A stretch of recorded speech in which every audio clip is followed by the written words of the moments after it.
Hey everyone, welcome back to Kingdom of Learning.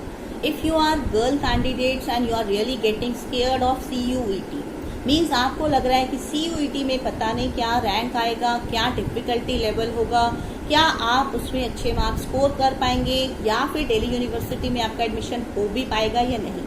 So for that I have brought a solution. So before starting the video, let me tell you what are we going to discuss in this video. आज की इस video में हम discuss करने वाले हैं NC web के admission के बारे में कि उसकी लास्ट डेट क्या है, उसकी एलिजिबिलिटी क्या है और वो कौन कौन गर्ल कैंडिडेट्स हैं जो मींस एनसी वेब में एडमिशन ले सकते हैं और उसके अलावा और भी बहुत सारी डिटेल्स हैं which you need to know. So let us start now. तो as I have told you कि दिल्ली यूनिवर्सिटी में CUET के थ्रू एडमिशन होना है इस साल, वो सबको पता है. बट CUET की वजह से स्टूडेंट्स में स्ट्रेस लेवल बहुत बढ़ चुका है क्योंकि उनकी प्रिपरेशन नहीं है CUET की और उनको भी मीन्स ऐसा भी नहीं, ये भी नहीं पता कि उसका डिफिकल्टी लेवल क्या होगा क्योंकि फर्स्ट टाइम होने वाला है. तो किसी को भी नहीं पता, means even we don't know कि क्या होगा, कैसे होगा. So but if you are girl candidates then NC Web is the solution for you and if you are boy candidates then SOL is the solution for you. But इस video में हम detail में NC Web के बारे में बात करने वाले हैं. SOL school of open learning के बारे में हम एक और डिटेल वीडियो अपलोड करेंगे. For that you can stay tuned. तो ये जानना है, अगर आप क्लास 12 के स्टूडेंट्स हैं, हो सकता है आपको इसके बारे में ना पता हो, तो लेट मी टेल यू कि NC Web की फुल फॉर्म क्या होती है. NC Web की फुल फॉर्म होती है non collegiate women education board. Means अगर आप नॉन कॉलेजिएट विमेन कैंडिडेट्स हैं, women candidates means girl candidates हैं और या तो आप कोई जॉब कर रहे हैं या फिर आप कोई और डिग्री या कोर्स को परस्यू कर रहे हैं और किसी भी रीजन की वजह से आपके पास मीन्स कॉलेज जाने का टाइम नहीं है या फिर आप जाना ही नहीं चाहते किसी भी रीजन की वजह से, तो आप NC Web के फॉर्म्स फिल कर सकते हैं. अब NC Web के फॉर्म्स फिल करने की लास्ट डेट जो है वो 25 जुलाई तक एक्सटेंड हो गई है.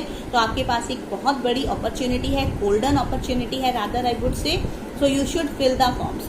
बट अगर आप सोच रहे हैं कि ये हर गर्ल कैंडिडेट के लिए मीन्स ऑल ओवर इंडिया से अगर आप कहीं से भी बिलोंग करते हैं तो हर कोई इसको भर सकता है, देन यू आर रॉन्ग. इसके लिए जो एलिजिबिलिटी क्राइटेरिया होता है, एक तो होता है कि आप 12th पास होने चाहिए और उसमें आपके 40% जो मार्क्स हैं वो होने चाहिए. मीन्स अगर आपने 40% मार्क्स स्कोर किए हुए हैं 12th क्लास में तो आप इसके लिए एलिजिबल हैं.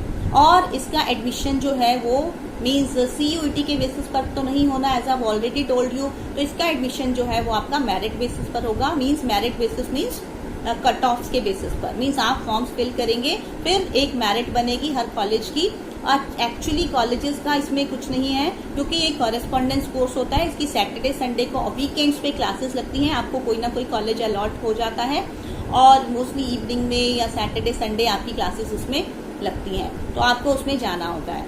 और स्टडी मटेरियल प्रोवाइड होता है आपको. मीन्स अगर आप सोचें कि रेगुलर स्टडी या NC Web या SOL इक्विवेलेंट है या नहीं है, तो उसमें कोई ज़्यादा फर्क नहीं पड़ता. फर्क पड़ता है आपके स्कोर्स के ऊपर, आपके रैंक्स के ऊपर कि आप आगे ग्रेजुएशन में कितने मार्क्स लाते हैं, उस पर डिपेंड करता है. तो एक चीज़ और है इसमें कि NC Web में अगर आप एडमिशन लेना चाहते हैं, एक तो आप गर्ल कैंडिडेट्स होने चाहिए क्योंकि ये सिर्फ गर्ल्स के लिए है. दूसरी बात यह है कि आप दिल्ली NCR से बिलोंग करते होने चाहिए. मीन्स आप दिल्ली में रह रहे हो या फिर आसपास के किसी सिटी में NCR में रह रहे होंगे तो ही आप इसके लिए एलिजिबल हैं. अगर आप उसके कहीं दूर रहते हैं तो then you are not eligible for that.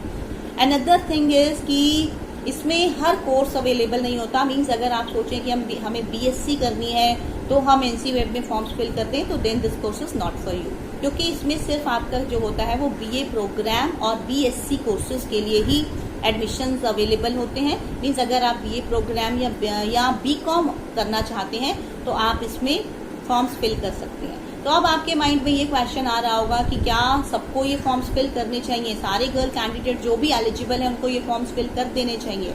So definitely I would suggest you कि आप इसके फॉर्म्स फिल कर दें क्योंकि फॉर्म फिल करने में कुछ नहीं जा रहा और क्योंकि CUET बिल्कुल अनप्रिडिक्टेबल है, किसी को नहीं पता कि क्या रहेगा, कैसे एडमिशन होगा.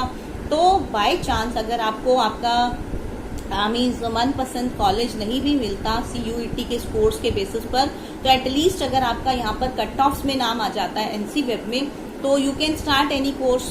At least your 1 year will not be wasted. तो आप उसको अपनी स्टडीज को कंटिन्यू कर सकते हैं इसके थ्रू। और अगर आप बॉय कैंडिडेट्स हैं तो आप SOL मीन्स SOL तो सबके लिए होता है, गर्ल्स और बॉयज दोनों के लिए होता है। तो उसमें कम्प्लीटली लाइक ओपन स्कूल से आपकी लर्निंग होती है। दोनों ही लाइक NC वेब और SOL दिल्ली यूनिवर्सिटी के ही अंडर आते हैं। डिग्री आपको दिल्ली यूनिवर्सिटी की ही मिलती है। तो अगर आप गर्ल कैंडिडेट्स हैं तो please don't miss this opportunity and fill the forms.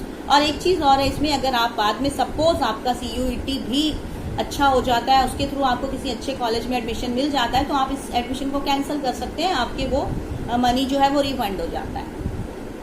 और इसके साथ साथ अगर आप अभी भी कंफ्यूज्ड हैं कि आपको फॉर्म्स फिल करने चाहिए कि नहीं करने चाहिए, तो definitely you should fill the forms, क्योंकि कोई नुकसान तो है नहीं उसमें, अगर हुआ तो कुछ फायदा ही होगा। So I think I have provided you enough information about NC web. If you have any doubt related to it और any other doubt related to your college admission, you can ask in the comment box.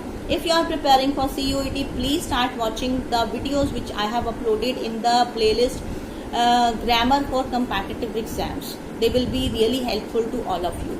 So stay tuned for the next video, subscribe to the channel and share and like this video. Thank you so much.